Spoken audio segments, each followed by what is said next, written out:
Welcome to the first webinar of 4 in the Cut Carbon, Cut Cost series. So this is going to be a whistle-stop introduction into some themes associated with environmental sustainability and energy efficiency. So this first session will give you an introduction into climate change, covering some key definitions and the impact both global and local to us in the UK. So we will then discuss what we know about the current energy market, and that's when Carl will take over. So this presentation will be around 30 minutes long with any questions or any thoughts to share at the end.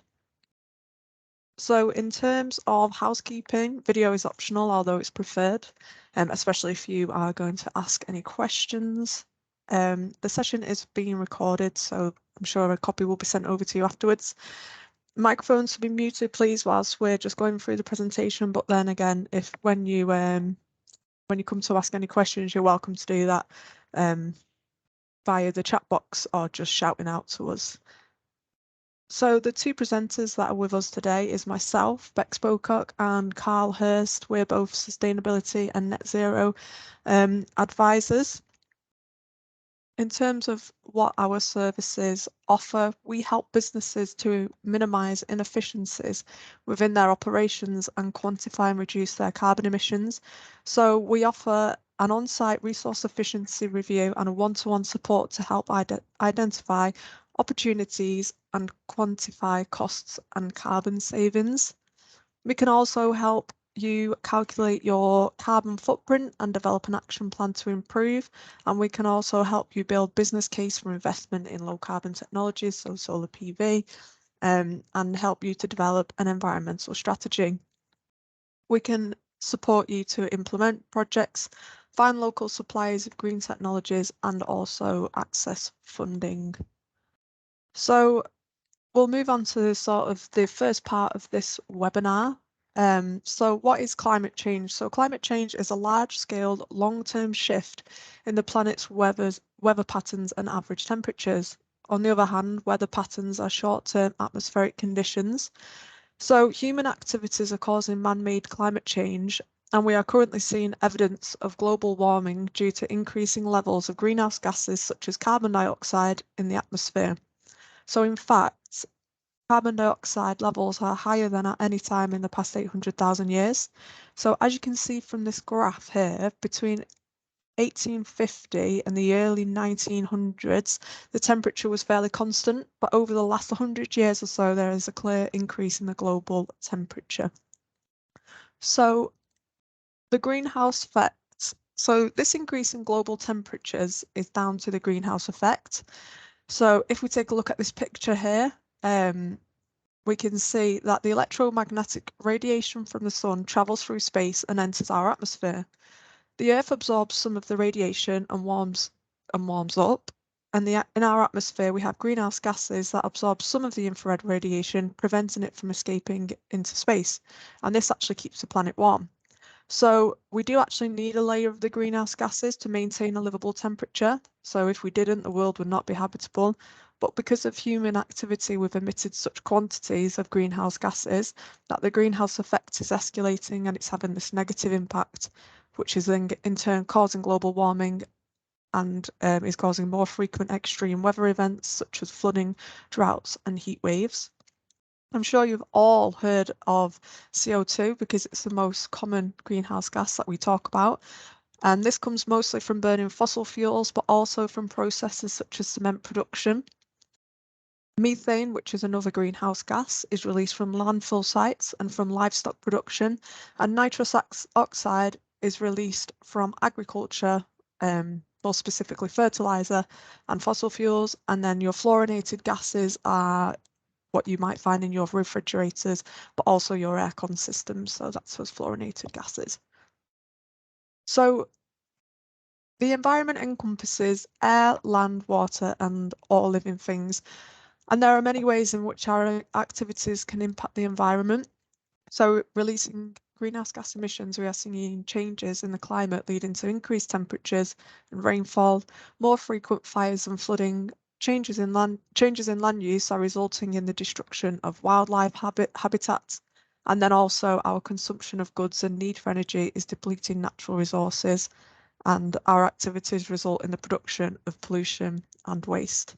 So if we have a look at some of the things that have happened, and this is just this past year, so 2022, here are some examples of extreme events that have happened this year. So in Germany, water levels dropped so low that this summer that the access for cargo ships had to be restricted.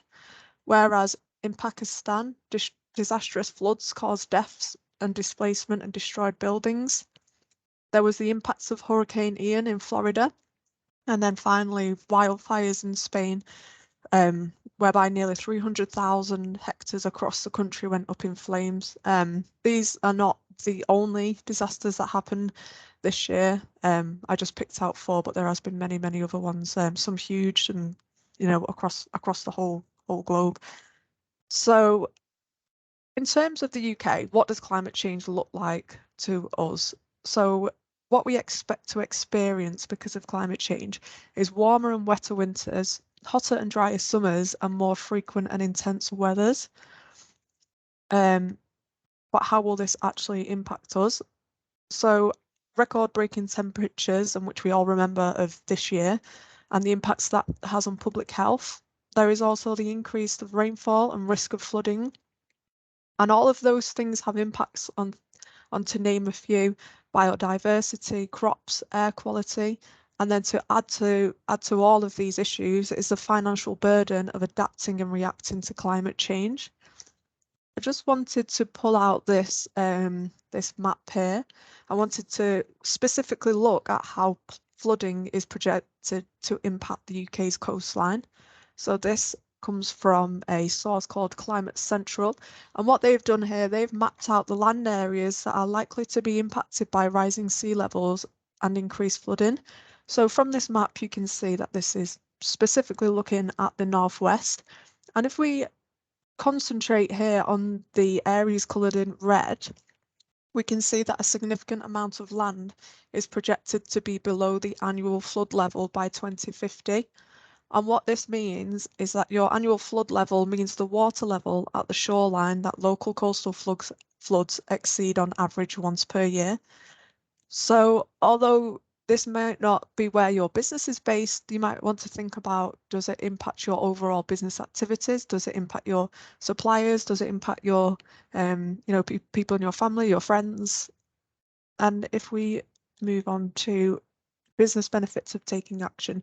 So I've just been through, and so there are clear societal reasons to take action to reduce your organisation's impact on the environment. But there are also loads and loads of business benefits for taking action. So previously we've looked at why companies would be looking at engaging in carbon reductions. It may have been cost savings and reducing your carbon emissions. It might also be some supply chain pressures and also wanting to be seen as doing the right thing. But as time's moved on, we have started to see changes in these drivers. So the number of companies now seeing benefits of green credentials to their clients and stakeholders is growing rapidly. Many more employees are valuing working with a company that is improving its environmental impacts. And there are also spin-off benefits. So we see that a company that is leaner and greener and are more flexible tends to also innovate and adapt better to changing business environment. So, and also this is a really important one that I try to feed in is a lot of the behaviours that staff can learn at work can then be taken home with them. So it's a double win. So now, oh yeah, and just managing your business risk. And here I'm just going to pass on to Carl, who's going to start talking about making sense of the energy market and where we are currently at the moment. So I will go, Carl. Okay, thanks, Bex. In this bit of the webinar, I'm going to help you to understand why energy bills are so high, what the forecast is going to be for the future. I'll try to explain some of the context of what's going on, and then I'll also talk about the government's energy bill release scheme for businesses.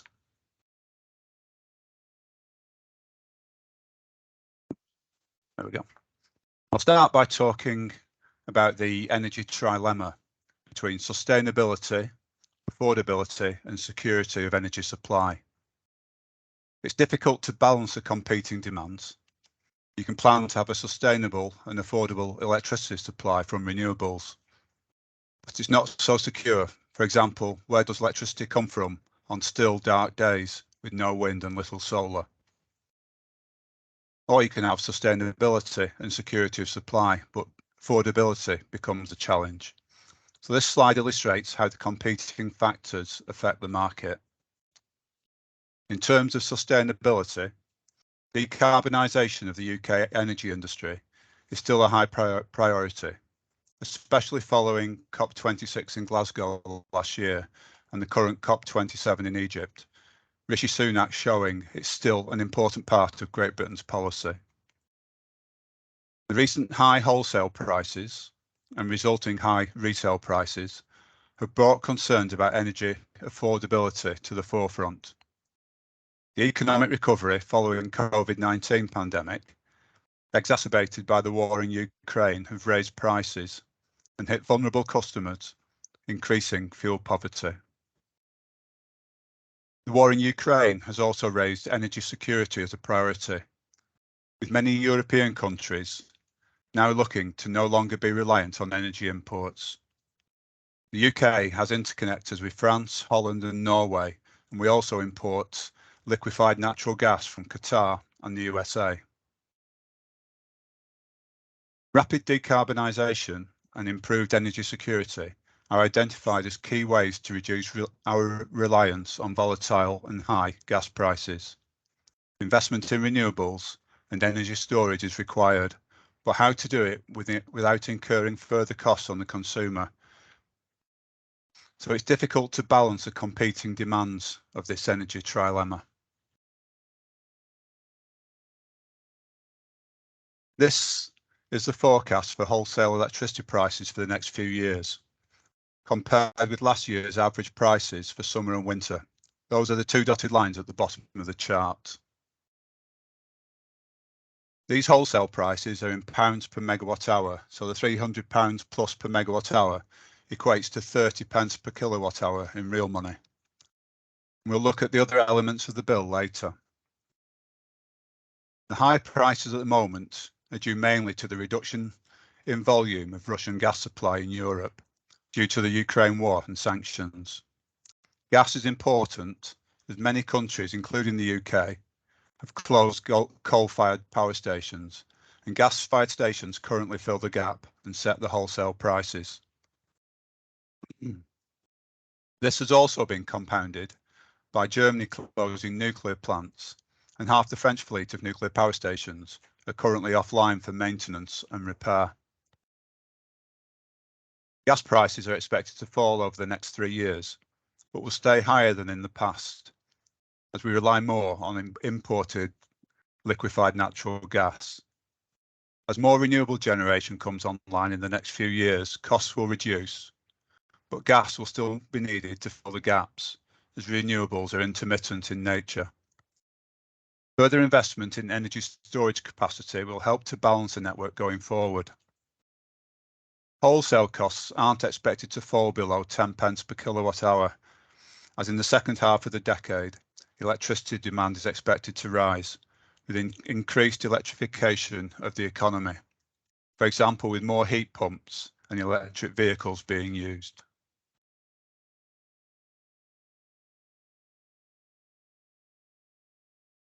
This breakdown illustrates the different elements that go into making up your electricity bills.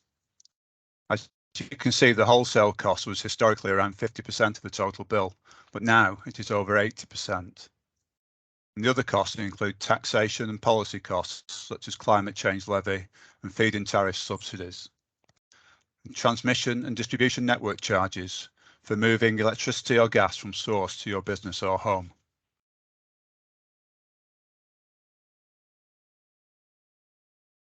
Businesses are responding by looking longer term.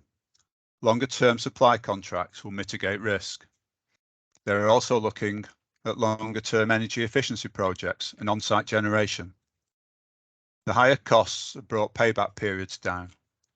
For example, solar can pay for itself in 3 or 4 years now, rather than 7 or 8. Smaller projects, such as replacing fluorescent lighting with LEDs, can pay for themselves in under 12 months. The impact of high prices on large industrial energy users will lead to interruptions in production, which could have knock-on effects on supply chains in other sectors. For example, large fertilizer plants sell carbon dioxide as a byproduct to the food and drink sectors. Imagine the uproar if beer production was affected. Carbon dioxide costs now are 10 times higher than they were 2 years ago as a result of the high energy prices. Sectors such as hospitality, with many micro businesses, are struggling as they haven't been able to fix prices, with suppliers asking for 3 months upfront security deposits. But also look at it from a supplier's viewpoint, as over half the energy suppliers from 2 years ago have gone out of business in the last 2 years, these last 2 years. Hence the need for energy market reform. So we're seeing why energy prices have increased. We'll now have a quick look at what the government are doing to mitigate the effects of the price rises. The government introduced the Energy Bill Relief Scheme in response to high prices. The government are trying to support businesses over the winter months when bills are typically at their highest due to the impact of the weather. It's more difficult for government to support businesses compared to households due to the vast number of different types of energy contracts available. The scheme began last month and will last until the end of March. There's going to be a review after 3 months, with particular emphasis on vulnerable business sectors such as hospitality. The scheme is costing billions, so it won't be viable long term. And we've already seen last week that costs for households will rise from April. Results of the review are expected in January.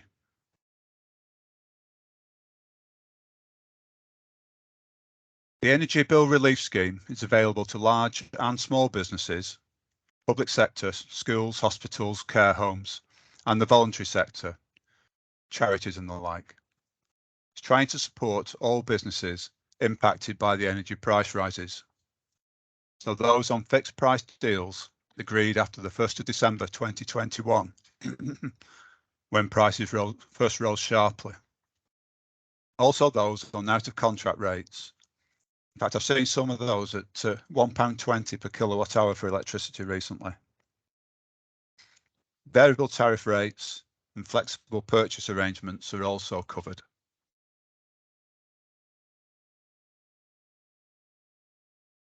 The government is providing a discount on the wholesale price of energy.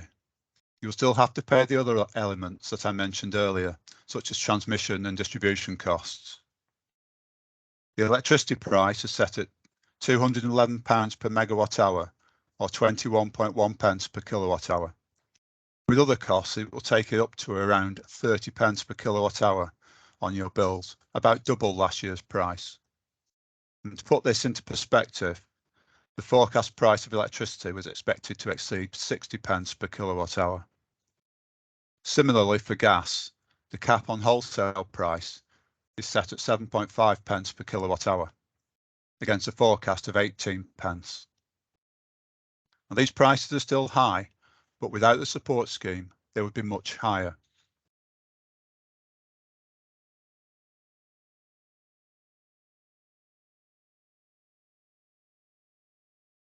Excuse me.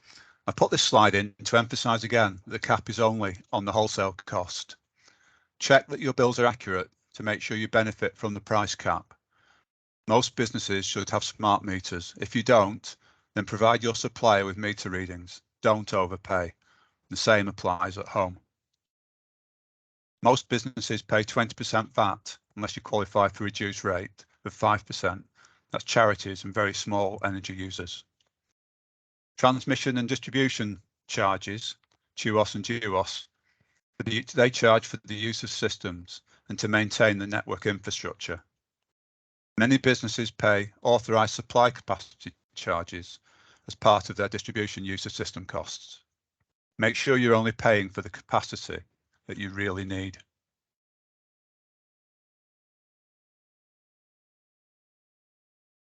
So how will the scheme be applied?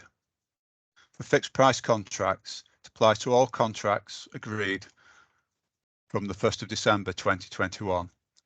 That is expected that if you have a contract before that, it's expected your price is below the cap. The discount is the difference between the contracted wholesale price and the government supported price. For variable, deemed and other contracts, the discount reflects a difference between the wholesale price and government supported price and is subject to a maximum discount of £340 per megawatt hour for electricity and £91 per megawatt hour for gas. So there is the potential that the cap could actually be breached.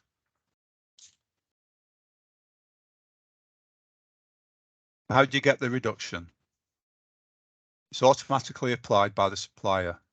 Landlords, heat networks, energy service companies are expected to pass the benefits on in a proportional way. Your per unit energy costs will be reduced by the relevant pence per kilowatt hour. Savings on your October consumption should start to appear in your November bills, but there may obviously be some delays as it's only just been brought in. And please be aware of any scams and fraudsters. Work with your supplier and make sure that they apply the cap onto your bills.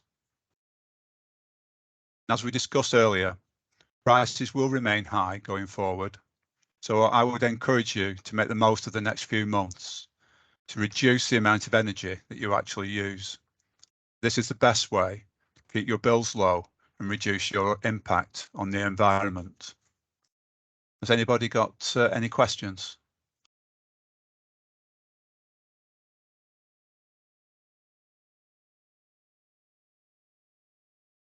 No, it's been pretty comprehensive. Mhm. Okay, so